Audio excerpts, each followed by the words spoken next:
Welcome everybody, I'm Darrell, K4RGK, President of Northfield and Amateur Radio League. Welcome to the February meeting. Please silence all your communication devices, put them on silent please, so it doesn't interrupt anybody. Exits are through the front door, probably where you came in, the rear door in the kitchen. Coffee, water, and fire extinguishers in the kitchen. Sorry. Restrooms along the corridor where you came in. Watch out for Steve's cords on the floor. And after the meeting, please help us stack the chairs, put away the tables, and we'll get us sweep the floor and take out the trash. We need to work on the way we're putting the chairs away, and Tony's going to work with John Norris and help us make sure we stack these chairs properly tonight. So hopefully we can do that and get out of here pretty close to 9 o'clock. Please wear your name badges or a logo shirt like this. If you don't have one, you can order it on the mart. They're very fancy, look better on other people. Roll call. We're running kind of short on time, so let's skip the roll call tonight. Any new members, visitors, first time people? Okay, let's everybody raise your hand if they want to. Let's see. Okay, right here. Cool. Call sign and name, please. Yeah. Thanks. KX4CO Dominic Ravaggio. And you're from? Roswell. Thank you. And name, call sign, where you're from, please. Whoever was it. Maybe keep your hands raised for a second. I'm working on my technician's license. All right. Congratulations. AB4NX Larry. I'm with Gwinnett Areas and Gwinnett Amateur Radio Society. Well, thanks for coming and visiting tonight. And I was a member for about 2 years, but it's too hard to try. Well, thanks for coming tonight. Right here, yeah, front.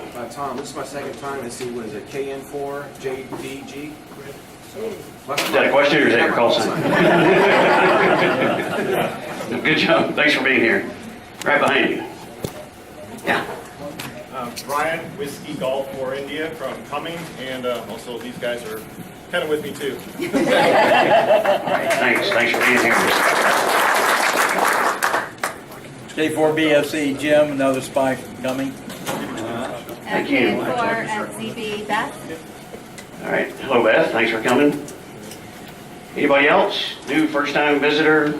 New member? Is there another one? The little guy. Hi, Brandon? Landon. Okay. Yeah. Thanks for coming, Landon. Okay. Did we miss anybody? He's been here though. Okay, so speaking of that, I want to thank Martha for always bringing the treats. They're back there at the back table. Everybody enjoys those. And Diane, Pete, and family brought a bunch. So please thank Diane for bringing some treats tonight. There'll be 50-50 drawing after the meeting. Membership update. Pavel's not here tonight, so we'll miss his unique way of talking to the members about renewing and stuff. We've gone up 6 members since last month is what it amounts to. So,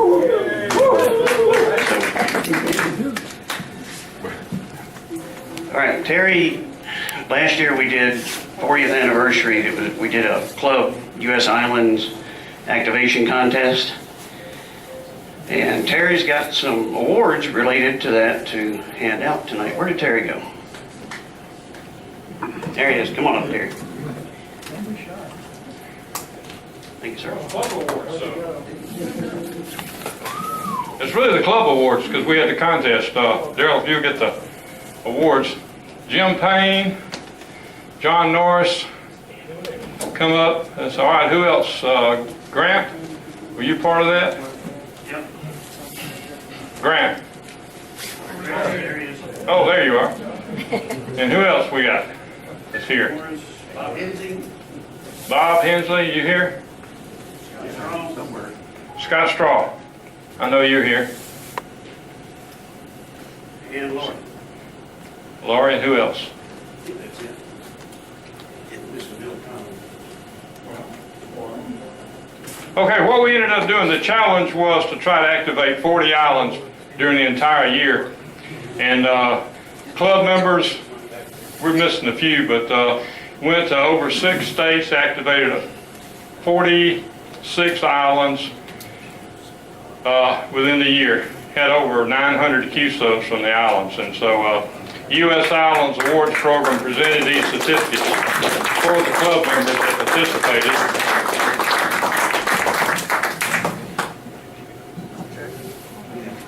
Kind of look kind of neat, really.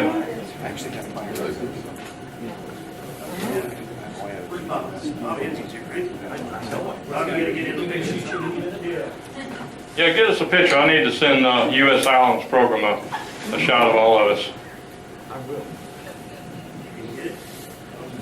Oh, yeah. All at once? Oh, yeah. Y'all come in just a little that way. All right, everybody smile and pretend you're having a good time. You do it again. One more. Okay. Scott, we've got another award for you.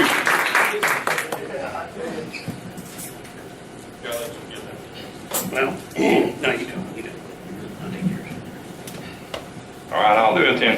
Scott Straw was the winner of activating the most islands. And you want to give us a little rundown of where all you went right quick?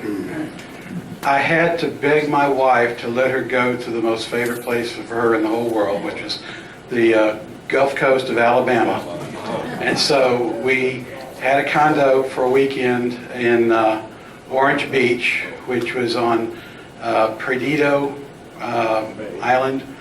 I got to think about where all they were. But we went over and we took a ferry ride from Fort Morgan on the east side of Mobile Bay to Fort Gaines on Dauphin Island on the west side of the bay. And then we set out from Dauphin Island and basically circumnavigated Mobile Bay, hitting all these different islands inside Mobile Bay. And we stopped and had lunch on Oyster Island at the original Oyster House, very convenient, and had a great time.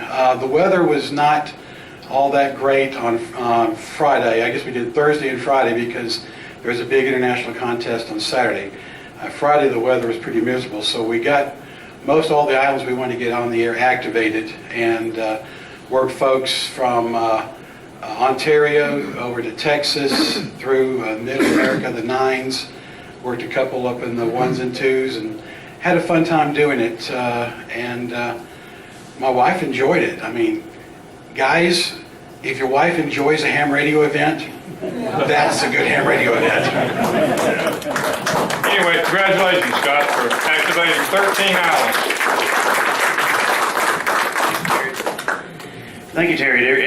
We'll cover that when Bill Cobb is here. He couldn't be here tonight, but got an award for him for qualifying an island. Activities, Mark. Good evening. Oh, right here. Farther. Father. Come on, go to the middle. All right, Steve. How about right here? That's good. You need to put a line right here. Yeah, like they do on Price is Right. My name is Mark Coleman, KJ4YM, and I'm the newly elected activities chairman for Norfolk this year. A couple of items here. We got the ARES, Norfolk and ARES meeting every the second Tuesday, and there's a website up there if you need to take a look at that. This weekend on Saturday is the Dalton Ham Fest, and I've been to this Ham Fest probably the last 15, 20 years. It's a good Ham Fest, got a good boneyard, as long as the weather holds out. Sometimes it gets pretty cold or rainy. But then we have the Charlotte Ham Fest coming up on March the 9th. Steve, next slide there. And then the Georgia QSO Party. We're looking at having a goal of 45 participants from Norfolk. And if you're new to amateur radio and you'd like to be able to make a contact in that, please let me know, because I'll pair you up with someone or myself and have you make a contact so you participate in the QSO Party. That's going to be April the 14th and April the 15th. Then we got the Dayton Ham Fest on May the 18th to the 20th. And the Atlanta Ham Fest at the Cobb Civic Center on Saturday, June the 2nd. And there's the links for those. Repeater nets. We got TechNet on Monday nights at 8:30, and Stephen is the net control and does a real good job with that. I was on there last night. Have the YL net on Thursday night from 8 p.m. and they also use Echolink. And TechNet uses Echolink as well, so works out really good. And then we have an Aries net on Sunday night at 8:30, and it's followed by a digital communication training on the 14706 machine. Wednesdays we have Hungry Hams at Slopes Barbecue, and it's just to get together and either rag chew or talk about politics, which we try to discourage, but anything radio related works out good. And then we got the Royal Order of the Old Geezers. You don't really have to be an old geezer to attend this. This is a breakfast at the Reveille Cafe at Shallowford Road. It's at Shallowford and Sandy Plains, right. So it's every Saturday at 9 a.m. But not this Saturday. Not this Saturday because we're going to the Ham Fest. And this is something new here. I found out we have the Atlanta Science Festival, the Exploration Expo, coming up on March the 24th from 11 a.m. to 4 p.m. and it's at Piedmont Park. And we're going to have a booth along with some other clubs, GARS and Stone Mountain and Atlanta Radio Club. And we're going to have some sort of exhibit there. I'm not sure we know what that is right now, but it's Saturday, March the 24th, like I said, 11 a.m. to 4 at Piedmont Park. And I will need some volunteers to help with this. So if you'd like to volunteer, let me know. And I think that's pretty much it. That's it for me. Thank you, Mark.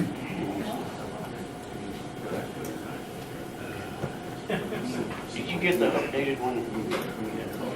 This is the one that came up first. Okay, I'll be brief on this, but I guess, how many of you know that Buffet was aborted? So that's not great news, or news to y'all. We talked about it last time. We were a sponsor of the expedition.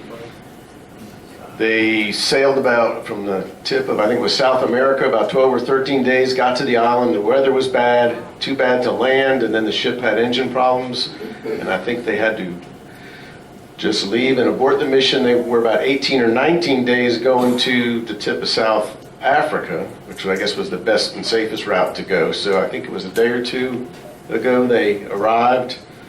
Disappointed, tired, 31 days on a boat in rough seas. It wasn't the Carnival cruise. But as I learned at the Southeast DX Club meeting last Thursday, we have something coming up in between June and July. They're not certain of the dates as to when the boat will actually get there. Baker and Holland Island. It's the 5th most wanted entity or the 6th, depending on what list you look at. And it's commemorating Amelia Earpark's disappearance. I think her final flight was she was maybe destined to get to these islands, and as you all know, that never happened. So, Neil? What will you support Baker Holland? We'll probably table that and look into it. We did with the last one. Maybe we'll do that for the other. It's nice because when we do that, these were some Atlanta hams involved, so hopefully they'll come and visit us after if we do that. So, good point. Next slide. I don't want to be redundant about the Georgia QSO party, but here it is. One thing is our goal is to have fun. Last year, I was looking at the stats this morning. We had about 30 participants that were tabulated for our score. We've thrown out the number of 45. We'd really like to see more people get on. We really don't care if you have 20 points or 20,000. I think if you get a taste of the contest, it'll get you going, and next year you'll want to even do more. And we'll get into more specifics of that next month's meeting. Will be kind of focused in and around the Georgia QSO party and the operation thereof. And a note on that is Bob Coleman still here? I thought I saw him earlier. He bought an item and left. Okay. Well, we'll catch him next time. Thank you. Thank you, John. So you can go to the mark on the website, NFARL.org, left-hand column, choose mark, and you'll be able to see the apparel items that you can purchase. And we looking to maybe expand that line a little bit. We talked about it last month. We've got a couple of suggestions. A lot of people thought about a hat or something, and we're talking about maybe making a patch you can put on your own hat, something like that. So we'll probably move forward with that this year. Other suggestions we got was some things more directed towards the YLs. So if you have any ideas about what to do to improve the apparel line, please send me an email. My call sign at NFARL.org. There's a guy that one of our esteemed members, Neil Foster, managed to be on the cover of CQ magazine. You know, It was fun to do. speaking of DXing, I have a feeling that's one reason that Neil, speaking of DXing, I think that's one reason that Neil is on the cover of CQ magazine, because he has all the entities, or at least he did last I knew, except for P5. 346. Wow. There you go. It actually, the article started out as something for the e-news. And it kind of got out of hand, and it kept growing and growing and growing. And I didn't know that that was going to happen, the cover. But the first clue I got was one of the fellows in the DX club called me and said, "You're on the calendar." I said, "Playboy?"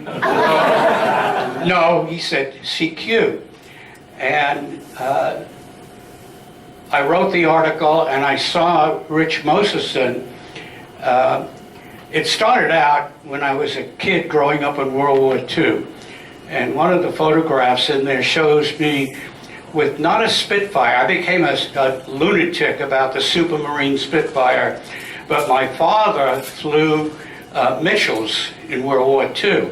And he built, and I had it in 1941, I was 7 years old, which if your math is good, I'm 84.